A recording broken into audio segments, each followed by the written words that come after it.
saja udah melukar diri, cengeng, wadam orangnya. Siapa suruh naik gitu? Baru itu sikit udah melukar diri. Dan harus proaktif memulakan masyarakat. Jangan lari. Jangan ambil alasan tidak tahu. Jadi saya harapkan kepada bupati wali kota yang cengeng, letak jabatan saja, ganti yang lain. Apa salahnya? Saya harapkan begitu. Dan semua instansi pemerintah masuk camat dan divisi supaya proaktif. Saya tiap pribadi ya melihat banjir dan longsor ini adalah tsunami jilid kedua. Jadi pun demikian 18 kabupaten yang dampak imbas banjir dan longsor. Di 4 kabupaten yang separah ya. Jadi kita harapkan himbau kepada semua masyarakat supaya agar tabah dalam menghadapi musibah ini. Dan alhamdulillah setiap musibah pasti ada hikmahnya. Pusat tidak ada perhatian, menganggap bicara bencana biasa. Tapi coba kita buka hati kita, coba kita lihat masyarakat. Sampai kemarin saya buat, saya turun ke air. Sebenarnya skenario saya buat, saya turun ke air, pakai payung, datang ke dalam air, supaya masyarakat mencaci saya. Kenapa mencaci? Supaya pusat tahu bahwa di Aceh Utara ini ada banjir. Padahal saya terjebak dalam air hampir 2 malam, tidak keluar.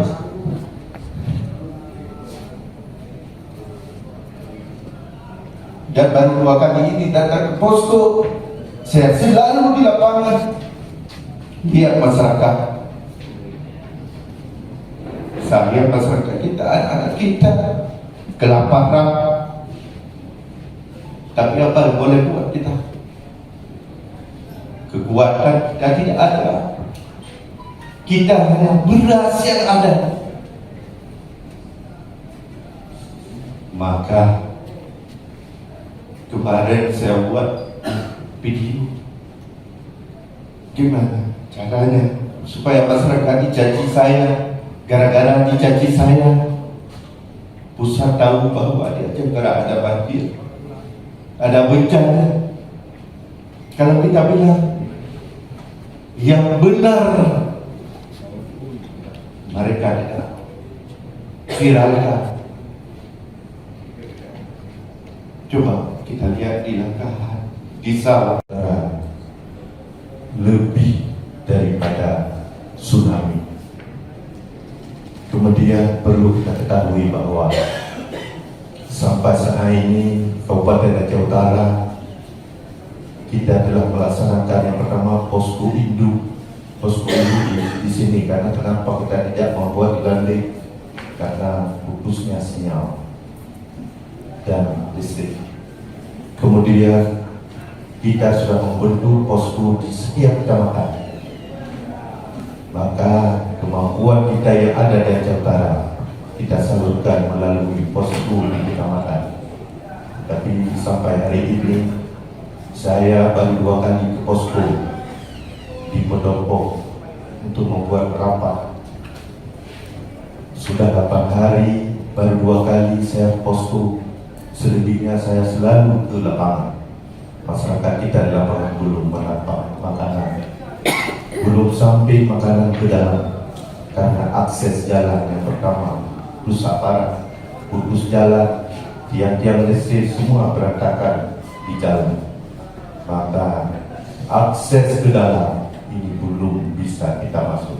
Maka kemarin juga kita sudah membuat surat memohon permohonan untuk dapat helikopter dan sampai hari ini belum sampai. Apakah pusat itu mata terhadap musibah yang kita alami di Aceh Utara? Kemudian perlu kita ketahui yang pertama BBM di Aceh Utara tidak ada. Masyarakat kita kehilangan anak. Jadi BBM tidak ada, listrik mati. Maka oleh karenanya BBM, bagaimana cara tanggung jawab kita terhadap BBM supaya harus ada di agenda maksimal. Kemudian gas LPG kemarin sudah kita panggil supaya di pengungsi ini ada gas, tabung gas, karena semua hilang. Tapi sampai hari ini belum ada titik temu. Kemudian listrik dan PLN, bagaimana kerja keras supaya PLN ini supaya kita aktif di desa-desa yang terjebak hingga terjadi korban yang luar biasa yang sampai pada saat ini. Tugas daripada Dinas Kesehatan agar reaksi cepat ke lapangan ini, segera ke lapangan, buat posko-posko di lapangan supaya masyarakat kita bisa berobat. Saya Raul, kita tidak ada makanan, maka ini kita harus proaktif.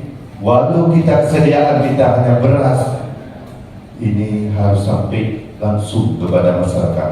Kalau semuanya sudah dilaporkan oleh Pak Kapolres, alhamdulillah.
Situasi saat ini di sepanjang jalan Banda Aceh Medan, tepatnya di depan Polres Lok Sumoe, masih tergenang air dengan ketinggian rata-rata lebih kurang 50 cm atau tepatnya sekitar 1 lutut orang dewasa, komandan.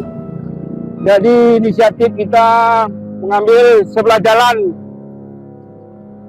karena jalan yang sebelah kanan kita ini emang lumpuh total dan tidak bisa dilewati oleh kendaraan roda 2 maupun roda 4, benar.